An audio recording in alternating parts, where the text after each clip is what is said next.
Live and direct, live and I take no jive. Legalize it. So how much can a koala bear? Koala bear, koala bear. Koala bear. Barry pulls a joint out of his pocket. Bill says, "Great, Barry, a reefer." Hi, welcome back. It's another episode of the Koala podcast. And I'm talking to Simon Howell at the Centre of Criminology at the Faculty of Law, the University of Capetown today. Main reason I'm talking with Simon is he's on a panel that I'm putting on at a conference in Johannesburg end of next week, I think it is. And the panel is, just if anybody's interested, is called Cannabis Without Borders, the Globalization of Cannabis Law. And we're trying to talk about what's happened around the world and generally how money leads to conversation, but nothing else leads to conversation. Equity, criminalization of cannabis, etc., gets sort of shoved down to Division 4. So I just wanted to sort of speak with Simon about how he got into talking about this and studying it, and talk from a South African experience. Simon, welcome to the podcast. Sorry about the long, rather dull preamble. When you started in criminology, was cannabis something that you were thinking about, or did you sort of fall into it?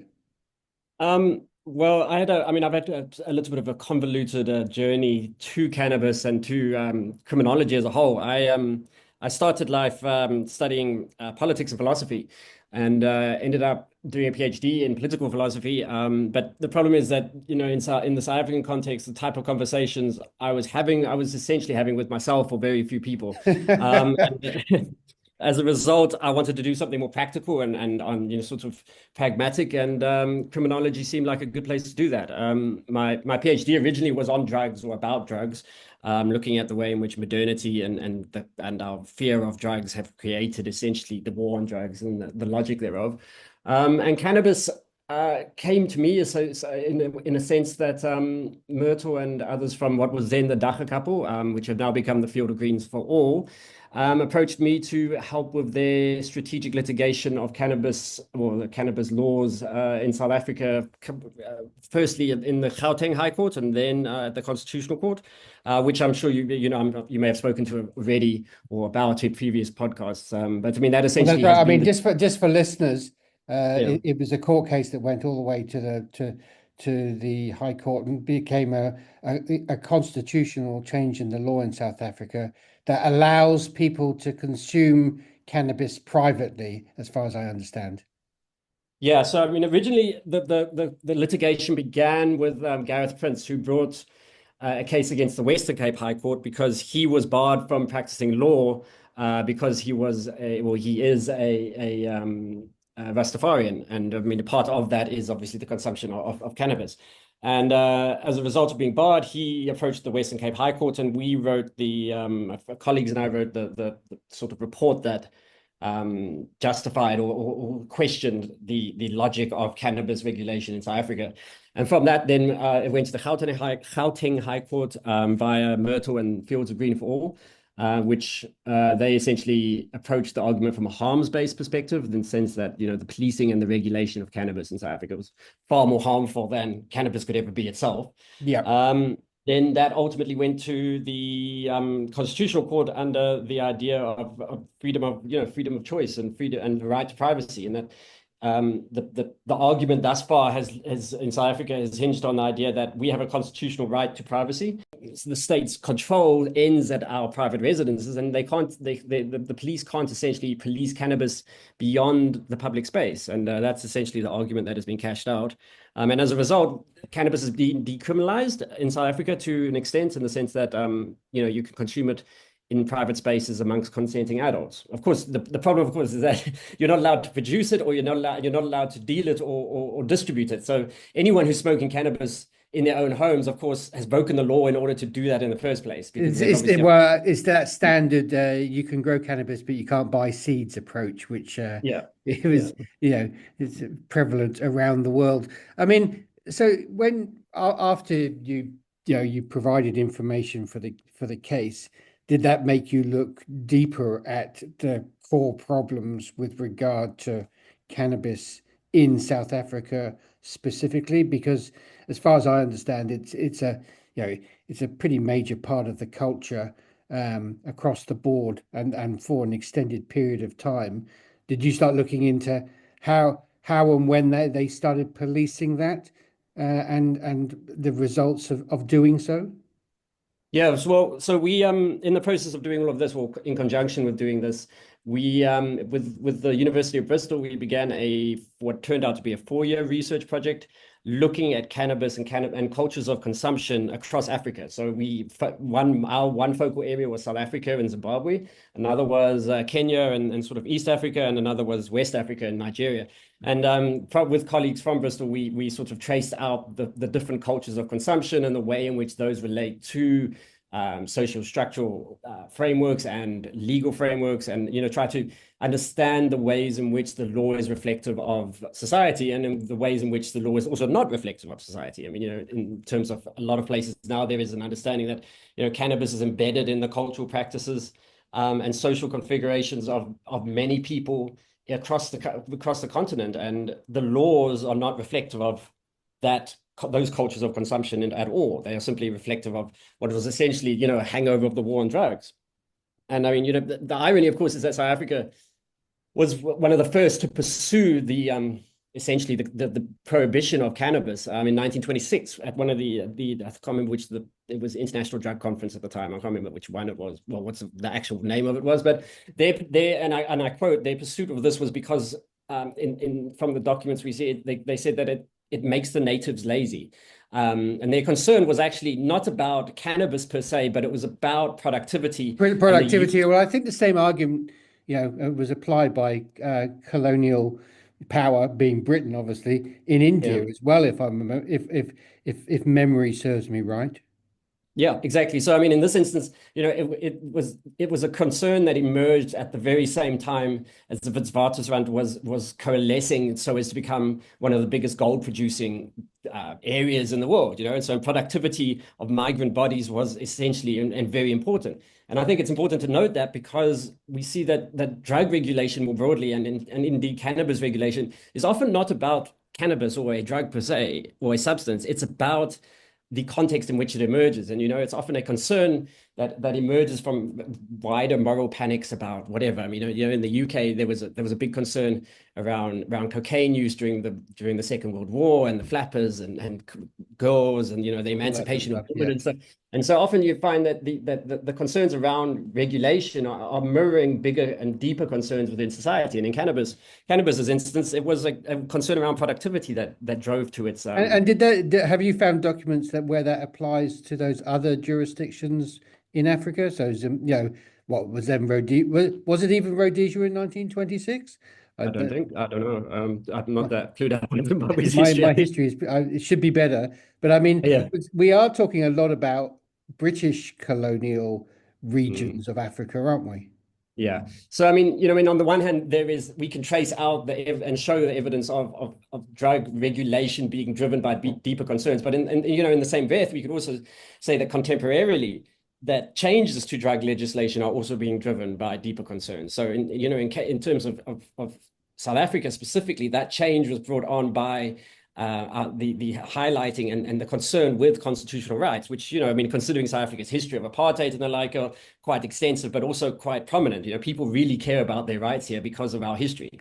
And so any argument that portrayed policing as undermining our right to privacy, was taken up by the courts and pursued. And I think we're all the better for it. In Zimbabwe, of course, it's different. And I think, from colleagues, we've discovered that the drive towards liberalization has primarily been undertaken for economic purposes, and sort of piggybacked on the tobacco industry. Yeah, I mean, I only get little snippets of information, but that's what it seems to be, is propping up a ever not failing, but contracting tobacco industry, and obviously various elites would like to earn reasonable money from it.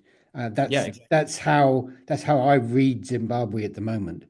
Yeah, exactly. So, I mean, there is obviously an ongoing concern with the economy there and, the failure thereof. And cannabis is often touted as one of those sort of things that could be an economic miracle if it was done the right way. I mean, even South Africa's president, said as much in one of his State of the Nation addresses and sort of, but I mean, that rhetoric versus reality is often quite mismatched. And, I mean, I think we've had a lot of issues in South Africa of for beginning the process of moving not only beyond sort of punitive or prohibitionist stances more generally, but also trying to implement some sort of structure or framework that allows for the commercialization of cannabis in a manner that is both fair and just to the wider population, but also prevents international corporations from sort of helicoptering in, making use of a regulatory framework, and then just simply leaving again with the profits, which there was a taste of prior to COVID, wasn't there? Not so much in South Africa, but in places like Lesotho, which seemed to look again money to benefit elites, but there was a reasonable amount of investment for a short period of time, most of which seems. For me, it's gone fairly silent, so I don't know whether that means somebody's making money or they failed. I'm still struggling to find out. Yeah, so I mean, there's different types of investment. There is direct investment, and then there's sustainable investment. And I think in terms of cannabis, considering that in South Africa's context, that we have such good conditions and it's so easy to produce here, we have to be careful not to enter into sort of business agreements which ultimately undermine the very people who are producing cannabis and whose right it is to produce and consume that cannabis. We've seen this across the board with many other products and with many other ideas and the like, is that South Africa is often, well, Africa as a whole can be seen as in a weaker sort of bidding position or a weaker conversational position, and as such often gets taken advantage of. And until such time as we begin framing cannabis production or commercial cannabis production in a manner that is actually sort of constitutive of our own benefit or our own concerns, then I think the case is open for South Africa to be taken advantage of again. I mean, this has happened. It happened. The city of Capetown recently, well, not recently, a couple of years back, opened up a site for cultivation, and they licensed it out to a Canadian firm, and the Canadian firm literally came, grew their crops, and then disappeared again. So it's something that is very easy to do, I sense, but equally, that I think we've learned enough lessons now that South Africa should be aware of it and should safeguard its own resources and its own intellectual, And in other African jurisdictions, so you mentioned East Africa before. I mean, I know that if you talk about Ethiopia, it's a complete no-no. But you mentioned Kenya, but you also hear that of programs or companies dealing with both Uganda and Rwanda. Have you got any sort of insight as to how the governments there are managing their programs, inverted commas? Not specifically, no.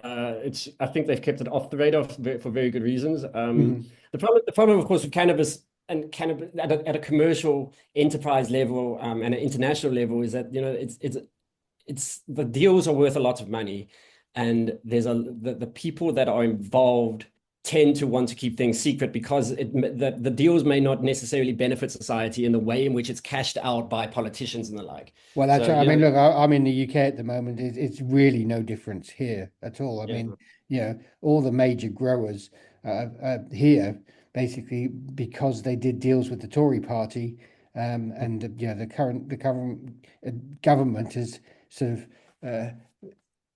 had to deal with, well, they're not dealing with anything at all. They've just left those deals, but they're very quiet deals, and there's some people making very good money, but obviously some of it goes to the tax man, but none of it actually benefits society whatsoever. So it's not entirely an African problem at all. I mean, I would suggest it's a global issue. Yeah, I mean, for me, it's about sustainability, and I mean, in the UK, for instance, if those type of deals are arranged, at least there is the levels of social support in place that, it doesn't undermine society significantly in any, broad. Whereas in Africa, I mean, I think, and South Africa, there is a need and a drive for sustainable commercial enterprise that benefits local communities. I mean, there is a lot of communities that especially in production areas, in the Transkei and the like, that have remained isolated from the development of the country as a whole, and which cannabis could act as a really important vehicle for bringing them back into the fold and bringing them on board and creating areas of development that are greatly beneficial to individuals and locals.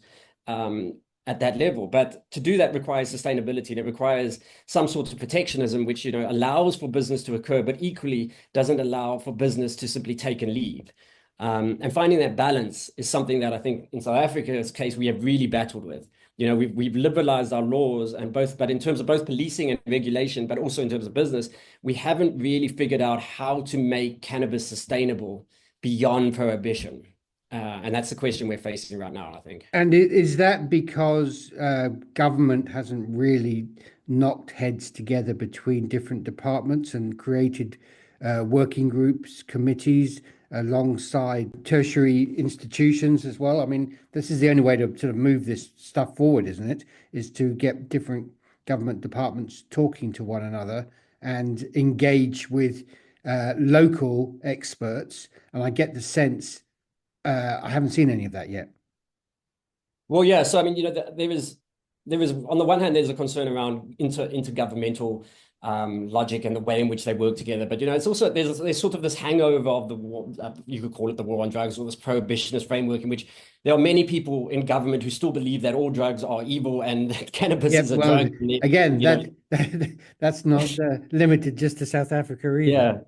So that is stalled more liberal attempts at engaging with the structures. But I think the law was liberalized, but there was just no capacity and no really understanding of what that would entail for actual pragmatic regulation. And I mean, South Africa is very good at coming up with very good laws. I mean, we have a great constitution, but its implementation has always been our problem. And in terms of cannabis, we've liberalized, but now, or decriminalized, but there is the concern around how do we actually regulate this thing? And we're just launching a research project now to work with the police to create some sort of standard operating procedures so as that they can then begin not being litigated against for bad arrests, but also begin regulating cannabis within the confines of the law. As to how that would extend to other government departments, well, it's the same question. Is they just don't seem willing to engage, but also they don't know how to engage. And I think it serves as a warning for a lot of other countries that are looking to liberalize their cannabis regulatory frameworks or spaces, and that it's not as simple as just getting to we often thought it was just as simple as getting to the point where things are liberalized.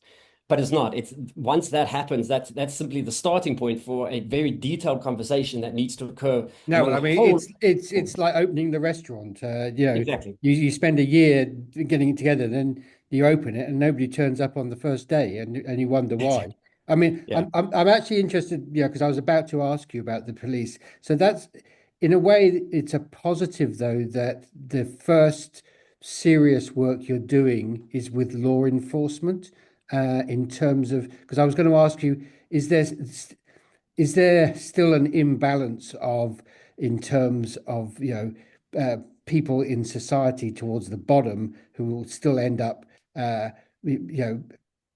being with law enforcement falls down on them rather than the sort of the people doing slightly better. I presume that, like anywhere else in the world, if you're towards the bottom and you're caught doing something that law enforcement think you shouldn't be doing, it's harder to solve those problems. Whereas if you're middle class, upper class, wealthier, you're not dealing with those sorts of issues. Are the police trying to deal with that sort of stuff?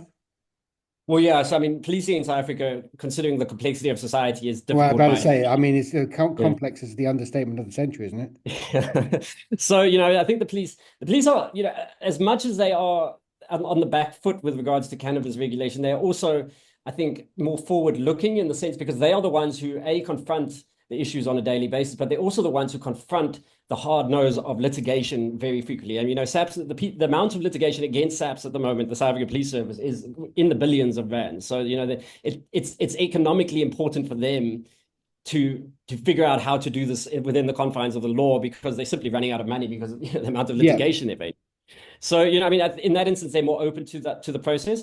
But it's also important because, I mean, you must remember in South Africa, cannabis as was under the Drugs and Drugs Trafficking Act was the only way in which the state dealt with it was via the police. And those are ultimately the remaining institutional frameworks which continue to exist. So our Department of Health or Department of Education or whatever just don't have the processes or the frameworks in place to engage with cannabis at all in any form or manner, whereas the police at least do. So it's for that reason that they can become a useful vehicle for engaging with the government more broadly and with specific government departments and the conversations that need to occur. But on the other hand, as you mentioned, there are incredible disparities in arrest rates and arrest targeting and the like by virtue of class, and of course in South Africa by virtue of race, because because of history, class and race are intimately interlinked here. And you must remember that we're dealing with hundreds of thousands of people that are arrested every year for drugs. I think in 2022 there was 170,000 odd people that were arrested on drug charges, and of which cannabis, even though we have had liberalization, conformed, is a significant part of. And of those, I don't have the stats right in front of me, but of those, at least the vast majority would have been Black and lower income groups. So that's not what I'm guessing. That's what's blindingly obvious. So the no different from the framework, US, where there's exactly the same issues exactly in hand, even though they've sort of regulated virtually, in 60% of the states now. Yeah, and so the regulatory framework and the policing framework reaffirms and sort of strengthens the disparities that exist within society, rather than actually create safer society or create safer communities. It simply recreates the very conditions in which disparities and difference emerge and which become potent. And I think, that's a big concern in South Africa because of our history and because of the lingering issues around the economy and racial divisions and class divisions. So it's that type of conversation that has at least resonated with police management, and which I think is the basis for which we can begin working forward. And I think, there's a lesson there in that engaging with public institutions alike, we have to find a language that resonates with their interests, so as to co-opt them into gaining access to, and beginning changing things from the inside. And what may resonate with one government department may not resonate with another. But, I think it's about finding and translating the language of research and the language of knowledge into something that can be actioned by government departments and which makes sense to them. And that's, I think often the role I've seen myself playing is sort of that of translator in trying to take research and make it into something relevant for government departments so that they're willing to do something about the issues.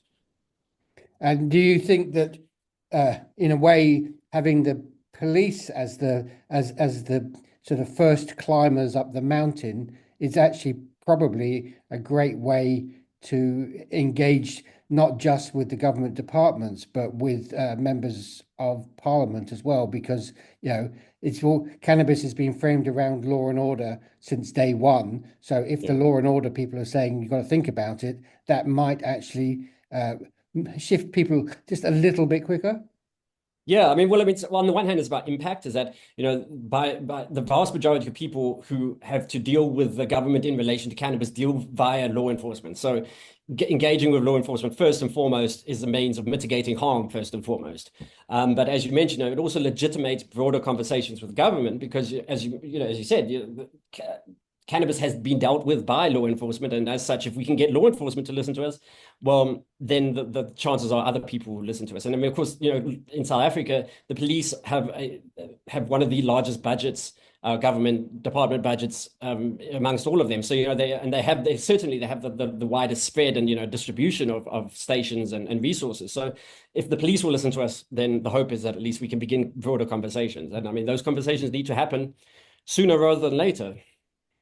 Yeah, well, I'd love to carry on, but we're literally out of time already, and I think we've probably covered about 10% of what I would like to cover. So I'm going to get you back because I'd love to talk about that Bristol study and have a closer look at what knowledge was gleaned from some other African jurisdictions as well, because apart from your study, as far as I'm aware, there's literally nothing available for people to understand how these issues are managed in different African jurisdictions. Yeah, there is very little comparative research around